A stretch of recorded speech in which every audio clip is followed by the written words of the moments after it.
So what I want to do is I just want to start with the theme from Tetris, and I know that it's not a long theme, and I know this is extended 10 minutes. I ain't playing 10 minutes of Tetris, but I just want to get us into this rinse. I did do a little homework though before I wanted to start this, and apparently this is the composer from Tetris. What I don't understand is that the game released in 1984, yet it says this was written in 1989. So maybe you guys could fill me in on a little gap here on what this says opposed to maybe what was on the game. I'm not too sure, but let's go ahead and listen to Tetris just for kicks. Let's get us up on some Tetris, and then we'll rock and roll from there. So do you guys remember this?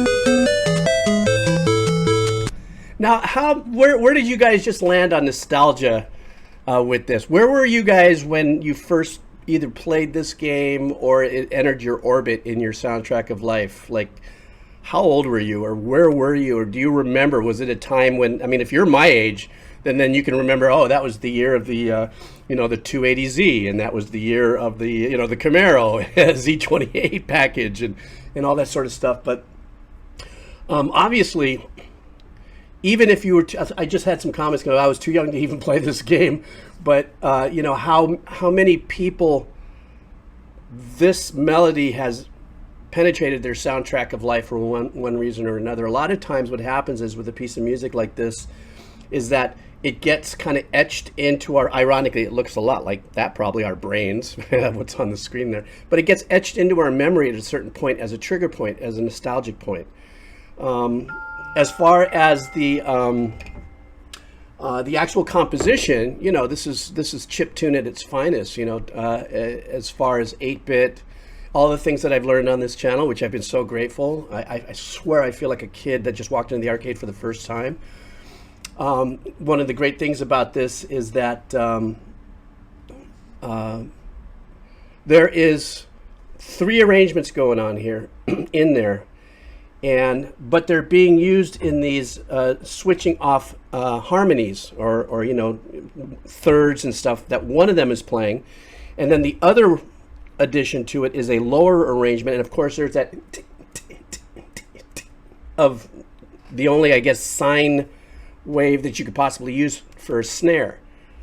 But melodically, once again, we've had this conversation here before about, because of the minimal amount of space that there was at the earlier video games in the 8-bit, how much you really had to make it memorable and not like a gnat in your ear, that a lot of these 8-bit video games and 16-bit even as well have really impactful melodies, where we've had discussions before that maybe some of the newer ones are the more bombastic Nordic gigantic pieces, or ambient or heavy metal like Doom and stuff like that, depending who you ask and depending who you're having that conversation with, some people will say the old 8-bit days were a little more melodic. So let's listen to it just a little longer, and then I want to show you something really quick about the new movie, I guess, coming out about Tetris.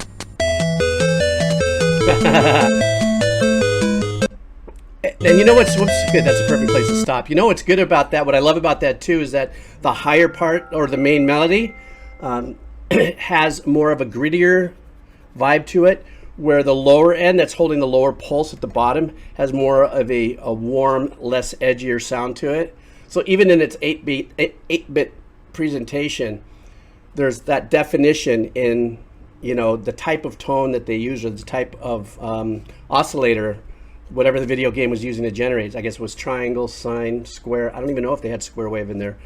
And I don't know how many different oscillation waves they were able to use back in the day, but it's absolute classic. But now what I want to do is I want to just show you a little bit. I don't know if I'll get, like, you know, VOD copyright blocked for this, but it doesn't matter. You guys are here, and that's what's important. You guys are hanging with me. So let's take a look at this really quick. So it looks like, I don't know if you guys know this, I already ran through it, so it's not like a reaction or anything. But while I was doing my homework, there is this Tetris movie coming out apparently on Apple. And it was the most beautiful thing I'd ever seen. And it seems to be like I played for 5 minutes. Super well done in as far as, you know, production and everything, that Apple takes the time out to do a movie, you know, about the story of Tetris. Now, in a sizzle reel like this, that's like, you know, 3 minutes long, you know, obviously. In my dreams. It's poetry, art, and math all working in magical synchronicity. He's about to lay an egg. It's the perfect game. Tetris. I don't get it. You see, and to me, the way this is woven together, I just think it's really such a unique timing between the bigger conversation that's happening in the video game world, the impactfulness that the video game world has now on all of us as we are moving through this human experience. I'll be dead in another 20 years. Everybody will be on gaming, or hopefully it could be another 20 minutes, depending on what the universe wants. But as this moves on, it's like a lot of our world is getting a lot more clipped, and the video game world has become such an important part to a lot of us, sometimes in a useful, positive way. I know, as a distraction sometimes from the nutsy things that's going on in life. You know, sometimes you grab onto that video game. So the fact that they're doing a movie about it, of this capacity, I know they've done before, and they've integrated video games with it. What was the name of that movie? I think, was it Matthew Broderick back in the day, where like he integrated video game to stop like a World War nuclear attack. I forgot the name of that movie. Fully forgot. But and I'm sure there's been others that I don't know about because I'm old and bobo and I just started doing research on this. But yes, war games. Duh, that's what it was. But I think it's cool that, you know, that these guys are taking the Tetra, Greek for 4, and tennis. Tennis. The Russian inventor, he likes tennis. Sneasel. Yeah. This game isn't just addictive, it stays with you.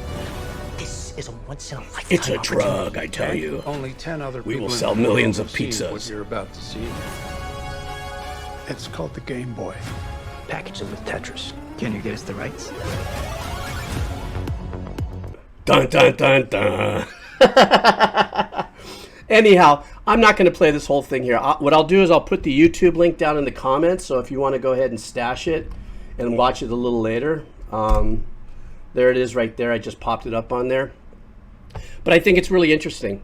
And for me, when movies reach so far back into an era that I can remember, especially with those mustaches and the hairdo and the jacket, the wool jackets, whatever, I find it interesting, especially with what I'm doing here. So I hope it's a successful movie for Apple and for their sake, and I hope it's, you know, it is Hollywood, so I don't know how much of it, you know, there's going to be a bigger glam on it. You got to tell a story. There's got to be some ooh-ah in it, and in the trailer, a little later in the trailer, there's a little more depth and ugliness via, you know, the Russia-USA relationship thing, but I don't know. I think it's great. I look forward to checking out. I don't have Apple, though, so I don't know how many see it, but anyhow, okay, well.